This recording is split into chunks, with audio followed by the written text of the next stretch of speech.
My future hubby outed me to his son that I'm not his real mom, despite adopting him, and they've been acting strange ever since his biological mom wanted to visit. I, 29 feet, met my fiancé, Keith, 32 meters, 6 years ago when his son, Gary, was 2. I hadn't planned on dating a single parent as I felt I was too young to be a parent in any capacity, but I fell in love with Keith, and when I eventually met Gary, I fell in love with him too.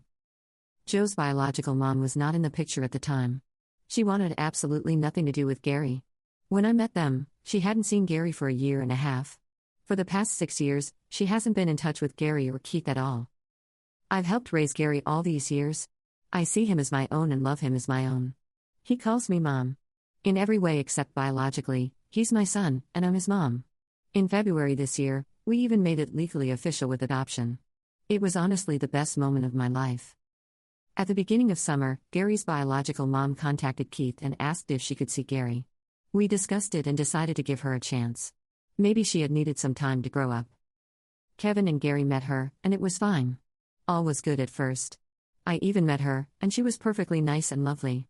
But the last few weeks, something has changed. Gary and Keith have spent more and more time with her at Keith's insistence. I have not been there.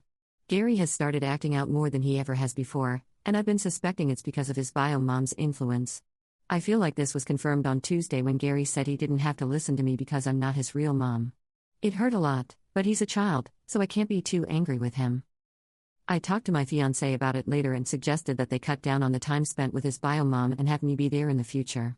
We got into an argument, and when I repeated what Gary had said, Keith responded with, "Well, technically, you aren't his real mom." It felt like a punch. I couldn't believe and still can't believe he said that. I was so hurt that I just left to stay at my parents' place and have been here ever since. I've tried talking to Keith, and he's apologized over and over again, but I just can't get over that he sees me like that. I have talked to Gary and said that I just need some time away but that I love him very much.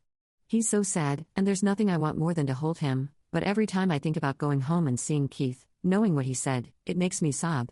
Am I awful for needing some space? I feel like a terrible mother, but I don't know what to do. Any advice? Update. It's been a while, but I have been thinking more about the post I made recently. I never really stopped thinking about it, to be honest, but I wanted to focus on real life and not on what to say to strangers online. I really want to thank everyone who commented and shared their opinions, even the more outlandish ones. I won't bore you with all the details of the past year and will try to keep this short, but I wanted to give an update because so many have reached out and asked how I'm doing, which is so nice. The night I made the post, I went back home to Keith and Gary. It was emotional, but I needed to do it. Gary was already asleep, but Keith was up. He was so apologetic and cried a lot. I told him we needed to talk, but not that night because we were both exhausted. We were going to have a few normal days for Gary's sake and then send him on a sleepover at his grandparents' so we could talk. I also told him I needed a mother-son date with Gary. The next day, Gary and I went to the zoo together and spent the day having a blast. I did explain to him, in a kid-friendly way, that his comment had hurt me a lot. He was very sorry and confirmed what I thought, which was that his bio mom had made comments like that.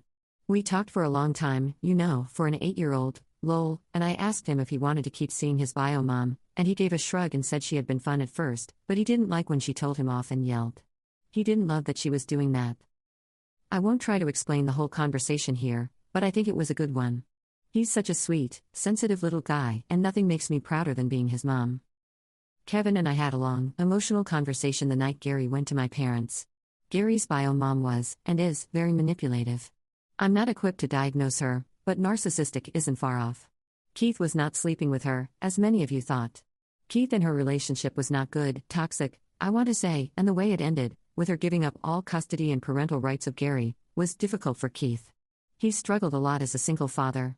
He admitted he never quite healed properly from her but didn't really notice it until she came back. She manipulated him again, and it all brought back so much baggage he thought he had left behind. He said he knew there was no excuse for what he said and he wished he never said it, but everything was too much and confusing.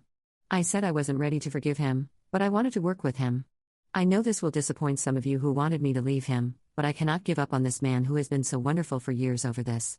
I felt like we deserved a chance at fighting through this together. The next day, Keith contacted Gary's bio mom and said we needed some boundaries with her. He said he felt she had manipulated him and his emotions and he couldn't allow her in Gary's life with the way she was acting. We decided that going no contact with her for the time being was best for us and Gary. We talked to Gary about this first. The thing is, she disappeared without an answer to this. Literally nothing, she changed her number and everything. I'm not sure what happened, but we do have a plan if she ever decides to come back again. We're a team through and through. We contacted a couples counselor and family therapist, and working with her has been great. We have done it just me and Keith as well as with Gary. Keith has apologized profusely more times than I can count. Keith has also been to individual therapy, which he says has been good for him. It's been a pretty intense couple of months with a lot of personal growth from both of us, but I believe we're on the other side now. I have forgiven Keith, and we are moving on, together and better. Also, the reason I decided to update today is I just found out I'm pregnant. I literally have told no one because I want to tell Keith and Gary first, well, second now, in a cute way but haven't figured it out yet. I'll think of something, but life is pretty damn good right now, so I hope you all have a wonderful year. Thanks for all the help.